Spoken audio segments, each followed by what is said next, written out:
ఒక్కటే గుర్తుపెట్టుకోండి, ఈసారి జగనన్న 2.0 కొంచెం వేరుగా కూడా ఉంటుంది. ఈసారి జగనన్న 2.0 కార్యకర్త కోసం ఎలా పనిచేస్తుందో కూడా చూపిస్తుంది.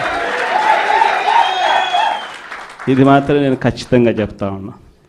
ఎందుకనంటే జగనన్న 1.0లో బహుశా కార్యకర్తలకు నేను అంత గొప్పగా బహుశా చేయలేకపోయి ఉండొచ్చేమో. ప్రతి పథకము ప్రతి విషయంలోనూ కూడా మొట్టమొదటిగా ప్రజలే గుర్తుకొచ్చారు. ప్రజలకు మంచి చేయడం కోసమే నా టైం కేటాయించా, నా తాపత్రయపడ్డా, ప్రతి విషయంలోనూ దానికోసమే అడుగులు వేశా. కానీ జగనన్న 2.0కి వచ్చేసరికి మాత్రం చంద్రబాబు నాయుడు కార్యకర్తలకు పెడతా ఉన్న ఇబ్బందులు చూశా, కార్యకర్తలు పడతా ఉన్న అవస్థలు చూశా, కార్యకర్తలు పడతా ఉన్న బాధను గమనించా. వీళ్ళ కోసం గట్టిగా మీ జగనన్న ఉంటాడని సందర్భంగా గట్టిగా చెప్తాను.